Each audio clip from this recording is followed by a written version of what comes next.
ओम श्री हनुम भीम मध्वांतर्गत श्री रामकृष्ण वेदव्यासात्मक श्री लक्ष्मी हयग्रीवाय नमः। हरि ओम। हरे श्रीनिवास श्री गुरुराजो विजयते। அனைத்து சஜ்ஜனர்களுக்கும் தாசன் ஸ்ரீனிவாசனின் அநேக கோடி நமஸ்காரங்கள். அனைவரும் அறிய வேண்டிய மத்வ சித்தாந்தத்தின் 34வது பகுதி இது. இதுவரை நாம் தத்துவ சங்கியானத்தை மையமாக எடுத்துக்கொண்டு அந்த கிரந்தத்தின் அடிப்படையில் பல தத்துவங்களை பற்றி அலசி ஆராய்ந்தோம். இப்பொழுது மீண்டும் நாம் ஆரம்பித்த தலைப்பான பஞ்சபேதம் மற்றும் தாரதமியத்திற்குள் நுழையப் போகிறோம். பஞ்சபேதம் எவை என்பதை ஆரம்ப கட்டங்களிலேயே சிறு விளக்கங்களுடன் கண்டோம். அவை பிரம்ம ஜீவ பேதம், அதாவது இறைவனான மகாவிஷ்ணுவிற்கும் ஜீவர்களுக்கும் இடையே உள்ள பேதம். பிரம்ம ஜட பேதம், அதாவது விஷ்ணுவிற்கும் ஜடங்களுக்கும் இடையே உள்ள பேதம். ஜீவ ஜட பேதம், அதாவது உணர்வுள்ள சேத்தனர்களான ஜீவர்களுக்கும் உணர்வற்ற அச்சேதனமான ஜடங்களுக்கும் இடையே உள்ள பேதம். நான்காவது ஜீவ ஜீவ பேதம், ஒரு ஜீவனுக்கும் மற்றொரு ஜீவனுக்கும் இடையே உள்ள பேதம். ஐந்தாவது ஜட ஜட பேதம், ஒரு ஜடத்திற்கும் மற்றொரு ஜடத்திற்கும் இடையே உள்ள பேதம். இதனுடைய சப் கிளாசிஃபிகேஷனாக ஒவ்வொரு தத்துவத்திற்கும் இடையே உள்ள பேதங்களை, வித்தியாசங்களை நாம் தாரதமியம் என்று சொல்கிறோம். உதாரணத்திற்கு தேவதைகளை எடுத்துக்கொண்டால் தேவதா தாரதமியம்.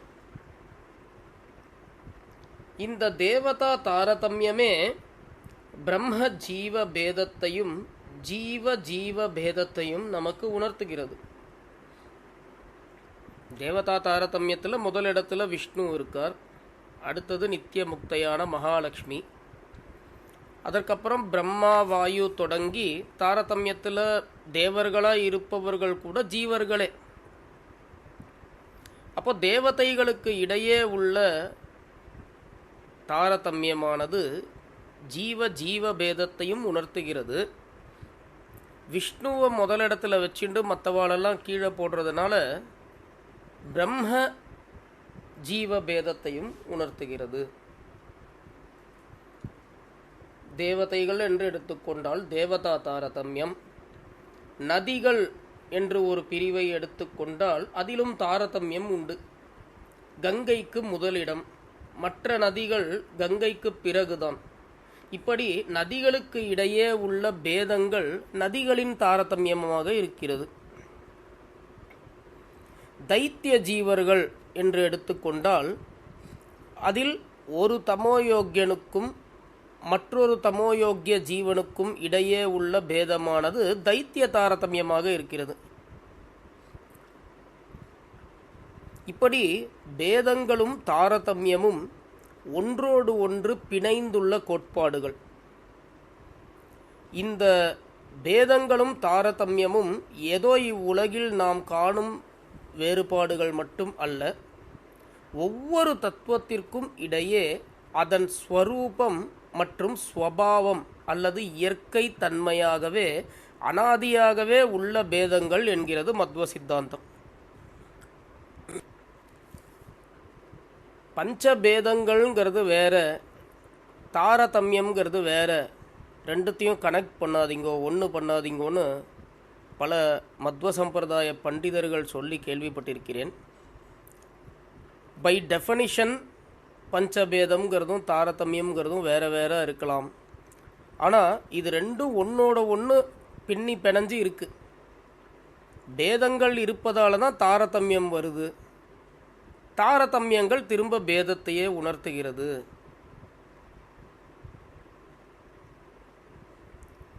எப்படி இந்த பேதங்கள் வருகிறது? பெரும்பாலும் குணங்களின் அடிப்படையில் வருகிறது.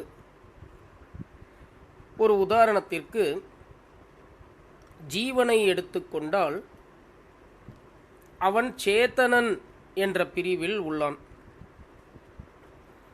அதாவது ஜீவன் உணர்வுள்ள தத்துவம். சேத்தனத்துவம் என்பதே அவனின் ஒரு குணம் ஆகிறது. இச்சை, ஞானம், கிரியை போன்றவை ஜீவர்களுக்கு உண்டு. அவை பகவானின் கட்டுப்பாட்டில் இருந்தாலும் ஜீவனின் ஸ்வபாவங்களே, அந்த ஸ்வரூபத்தையும் ஸ்வபாவங்களையும் வைத்துத்தான் இந்த பேதங்கள், தாரதமியங்கள் அனைத்தும் வருகிறது. ஒரு பானை செய்யக்கூட இச்சை, ஞானம், கிரியை ஆகிய 3 தேவை. இச்சைனா என்ன? முதல்ல பானை செய்யணும் அப்படிங்கிற ஒரு எண்ணம் தோன்ற வேண்டும், ஒரு ஆசை. அந்த பானையை எப்படி பண்ணுறது, மண்ணையும் தண்ணீரையும் எந்த அளவுக்கு கலந்து எப்படி ஷேப் பண்ணால் அந்த பானை வரும் அப்படிங்கிற ஞானம் இருக்கணும். அடுத்தது கிரியை. ஞானம் மாத்திரம் இருந்தால் போதுமா? பகவான் மாதிரி அத்தனையும் சங்கல்பத்திலேயே உண்டாக்கக்கூடிய சக்தி ஜீவர்களுக்கு இல்லையே. பகவானால் இயக்கப்பட்டாலும் சங்கல்ப மாத்திரத்தில் அனைத்தையும் சாதித்து விடக்கூடிய சக்தி ஜீவர்களுக்கு இல்லை. ஒரு சில உயர்ந்த தேவதைகளுக்கு ஒரு சில சக்திகள் இருக்கலாம். இருப்பினும் விஷ்ணு அளவிற்கு யாரும் இல்லை. ஒரு சாதாரண ஜீவன் என்று எடுத்துக்கொண்டால் அவனுக்கு நிச்சயம் கிரியை உண்டு. அந்த கிரியைங்கிறது என்ன? பானை செய்யற அந்த தொழில், பானை செய்யறோம்ல அந்த ஆக்ஷன், அதை தான் கிரியை என்று சொல்கிறோம். ஸோ ஒரு பானை பண்ணணும்னா கூட பானையை எப்படி செய்ய வேண்டும் என்கிற ஞானம் வேண்டும், செய்ய வேண்டும் என்கிற எண்ணம் தோன்ற வேண்டும், இச்சை இருக்க வேண்டும், பானையை செய்ய வேண்டும், அப்பொழுதுதான் பானை உண்டாகும். ஆக இப்படி இந்த இச்சை, ஞானம், கிரியை இவைகளெல்லாம் சேத்தன தத்துவங்களுக்கு உண்டு, ஜீவர்களுக்கு உண்டு. பகவானுக்கும் இச்சை, ஞானம், கிரியை அனைத்தும் உண்டு. பகவான் சங்கல்ப மாத்திரத்திலேயே அனைத்தையும் சாதிக்கக்கூடியவர். ஆனால் ஜடங்களை எடுத்துக்கொண்டோமே ஆனால் அதில் சேத்தனத்துவம் என்ற குணமே இல்லை. நான் கான்ஷியஸ் பீயிங். சேத்தனம்னா கான்ஷியஸ்னஸ், அச்சேத்தனம் அப்படின்னா நான் கான்ஷியஸ்னஸ். அதனால தான் அச்சேதனம் என்ற பிரிவில் தத்துவ சங்கியானத்தில் ஜடங்கள் வருகின்றன.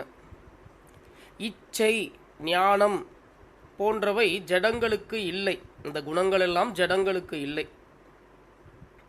கிரியை அல்லது செயல்பாடு என்பது ஜடங்களில் காணப்பட்டாலும் அது உண்மையில் அந்த ஜடத்தின் கிரியை அல்ல, அதன் உள்ளிருந்து இயக்கும் அபிமானி தேவதைகளின் கிரியைகளே என்று முன்பே கண்டோம். ஒரு உதாரணத்துக்கு சூரியன் பிரகாசிக்கிறது, வெளிச்சமும் உஷ்ணமும் தர்றது. சூரியன் அப்படின்னு பார்த்தா அது ஒரு ஸ்டார், அது ஒரு ஜடம் தானே. அதற்கு ஒரு செயல்பாடு இருக்கிறதே என்று கேட்டால் அது அந்த ஜடத்திலிருந்து வெளிப்படக்கூடிய செயல்பாடு அல்ல, அதன் உள்ளிருந்து இயக்கும் அபிமானி தேவதையிலிருந்து எழக்கூடிய செயல்பாடுகள் என்று சாஸ்திரங்கள் சொல்கின்றன. அல்டிமேட்டாக அந்த தேவதைகளும் கூட விஷ்ணுவாலேயே இயக்கப்படுகிறார். அப்போ விஷ்ணுவால தான் அனைத்தும் செயல்படுகிறது என்று சொல்கிறோம். ஆகவே சேத்தனத்துவம் என்ற குணத்தின் அடிப்படையிலேயே ஜீவ ஜட பேதமானதை நாம் விளக்கிவிடலாம். பிரம்மமான விஷ்ணுவிற்கும் ஜீவனுக்கும் எப்படி பேதம் இருக்கிறது? உதாரணத்திற்கு விஷ்ணு ஸ்வதந்திரன், ஜீவர்கள் அஸ்வதந்திரம். விஷ்ணுவை அண்டியே உள்ளவர்கள் ஜீவர்கள். விஷ்ணு ஆனால் யாரையும் அண்டி இல்லை, தனித்து செயல்படக்கூடியவர். அவரோட ஸ்வரூபத்திற்கோ சுபாவங்களுக்கோ செயல்பாடுகளுக்கோ அவர் யாரையும் அண்டி இல்லை. அதனால் ஸ்வதந்திரன், சர்வோத்தமன். இதை தத்துவசங்கியானத்தின் முதல் ஸ்லோகத்திலேயே கண்டோம். விஷ்ணு ஒருவரே ஸ்வதந்திரன், மற்ற தத்துவங்கள் ஜீவனோ ஜடமோ எதுவாக இருந்தாலும் அஸ்வதந்திரம் என்று கண்டோம். ஆக ஸ்வதந்திரத்துவம் என்ற குணத்தின் அடிப்படையிலேயே பிரம்ம ஜீவ பேதம் உள்ளது, பிரம்ம ஜட பேதமும் உள்ளது. பரபிரம்மமான மகாவிஷ்ணு எல்லையற்றவர். எல்லையற்று இருப்பது அவருடைய ஒரு குணமாகிறது. ஆனால் ஜீவர்களோ அணு அளவே உள்ளனர். அவர்களோட ஸ்வரூபம் அணு அளவு தான். ஒரு குதிரையோட வால் நுனியை எடுத்துட்டு அதை 10,000 பாகமாக்கினா அதோட அளவு என்னவோ அதுதான் ஒரு ஜீவனுடைய அளவு. உயர்ந்த தேவதைகளாக இருந்தாலும் விஷ்ணுவை வைத்து பார்க்கும் பொழுது அவர்களும் ஒரு எல்லைக்கு உட்பட்டவர்களே. இப்படி ஸ்வரூபத்தையும் ஸ்வரூப ஸ்வபாவங்களையும் வைத்து அனாதியாகவே இந்த பேதங்களும் தாரதமியமும் உள்ளது. ஸ்வரூபமும் ஸ்வபாவமும் வெவ்வேறாக தோன்றினாலும் அவை வெவ்வேறு அல்ல. இதனை விசேஷம் என்று மத்வ சித்தாந்தத்தில் சொல்கிறோம். இதற்கு தங்கச்சங்கிலி, மரமேஜை போன்ற உதாரணங்களை ஆரம்பத்திலேயே கண்டோம். இப்படி பல பேதங்களும் தாரதமியமும் நிறைந்துள்ளதே நம்முடைய ஜகத் அல்லது சிருஷ்டி. பேதங்கள் அனாதியாகவும் உண்டு, சிருஷ்டிக்கப்பட்டவைகளிலும் உண்டு. ஆரம்பத்தில் பிரளய ஜலத்தின் மேல் ஸ்ரீமன் நாராயணன் மட்டுமே சயனித்து கொண்டிருந்தார். அதற்காக மற்ற தத்துவங்கள் இல்லை என்று பொருள்படாது. ஜீவர்கள் அனைவரும் ஸ்ரீமன் நாராயணனின் கர்ப்பத்தில் இருந்தனர். அனைவரையும் ஸ்ரீமன் நாராயணனே தன் கர்ப்பத்தில் தாங்குகிறார். ஜட தத்துவங்கள் ஜட பிரகிருதியாக இருக்கும்.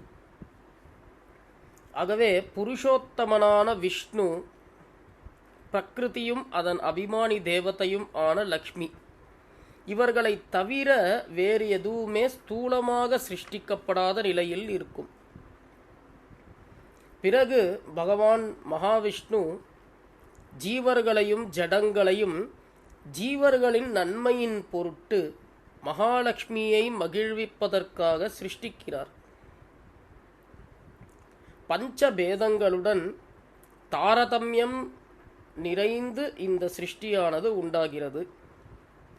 ஸ்வரூபத்திலும் சரி, சிருஷ்டிக்கப்பட்ட நிலையிலும் சரி, பேதங்களும் தாரதமியமும் சத்தியமாகவே உள்ளது. தத்துவ சங்கியானத்தில் பல தத்துவங்களை பார்த்தோம். பாவ தத்துவத்தின் கீழ் சேதன அச்சேதன தத்துவங்களையும் அதனுடைய பல உட்பிரிவுகளையும் பல தத்துவங்களையும் கண்டோம். இந்த தத்துவ சங்கியான பிரிவுகளே தத்துவங்களுக்கு இடையே உள்ள பேதங்களை காட்டுகிறது. இல்லையெனில் பிரிவுகளுக்கு என்ன அவசியம்? ஆனால் இப்பிரிவுகளையும் பேதங்களையும் ஏற்காத பூர்வபக்ஷவாதங்கள் பல உண்டு. சிருஷ்டியில் தத்துவங்களுக்கு இடையே இத்தனை பிரிவுகள் என்று சொல்லும்போது சிருஷ்டியே பொய், அது ஒரு மாயை, ஒரு ஜீவனின் கற்பனை என்று சொல்லிவிட்டால், ஜீவன் என்ற ஒருவன் தனியாக இல்லை, பிரம்மமே ஜீவனாக தெரிகிறது என்று சொல்லிவிட்டால், உண்மையில் பிரம்மத்தை தவிர வேறு தத்துவமே இல்லை என்று கூறிவிட்டால் என்ன செய்வது? பிரம்மம் குணங்கள் அற்ற நிர்குணன், குணங்களே இல்லை என்ற பின் பேதங்கள் எப்படி சாத்தியம் என்று கேட்டுவிட்டால், அப்பொழுது இத்தனை பகுதிகளில் நாம் கண்ட தத்துவ சங்கியானமே பொருளற்றதாகிவிடும்.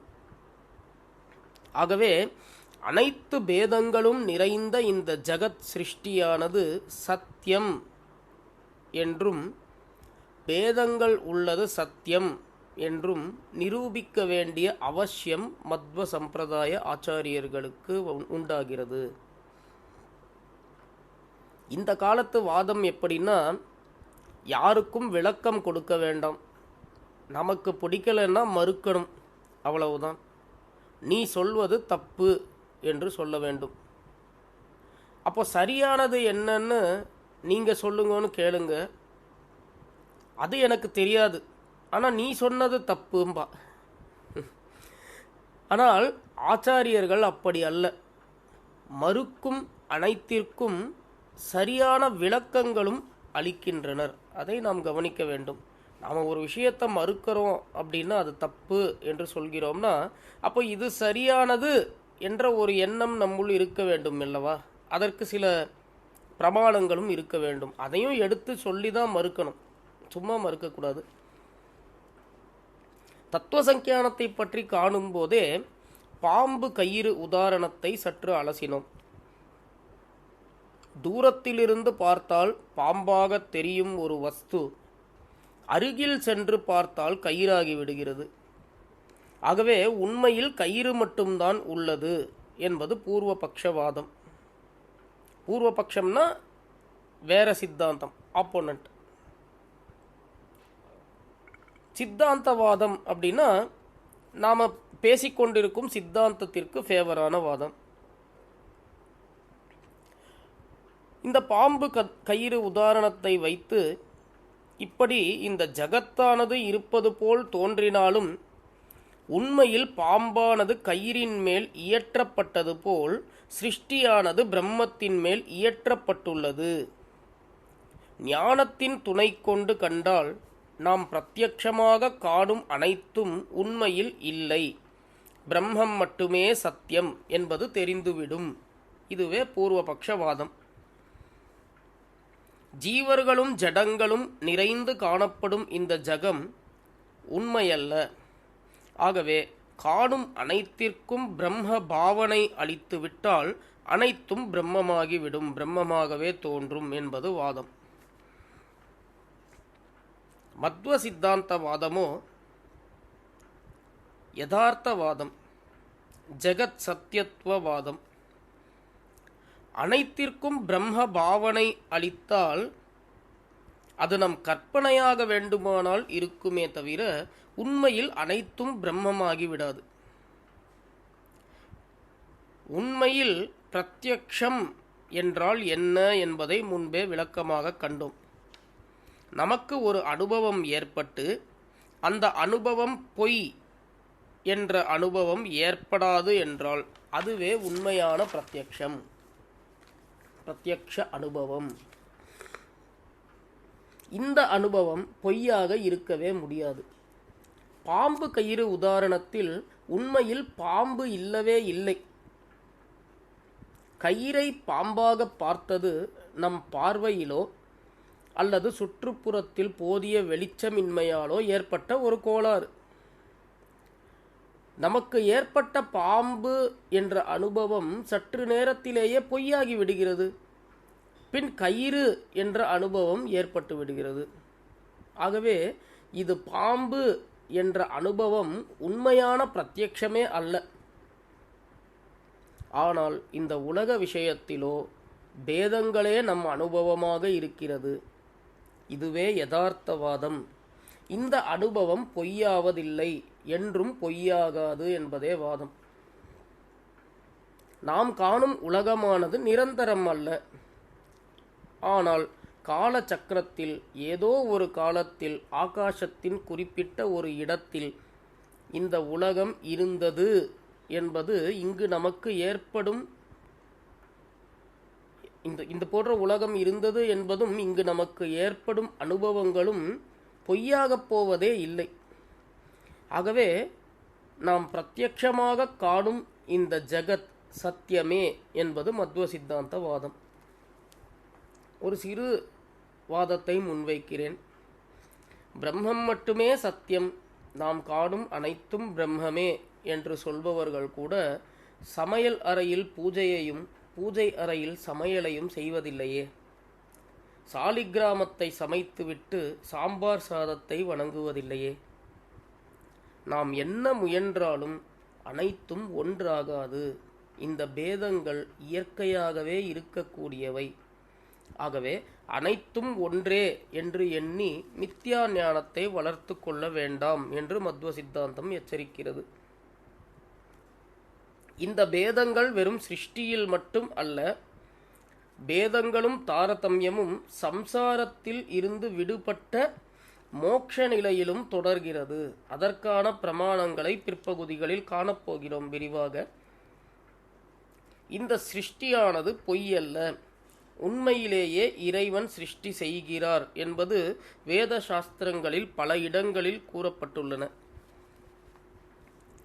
ஒரு உதாரணத்திற்கு, ருக்வேதத்தில் ஒரு மந்திரம் உள்ளது.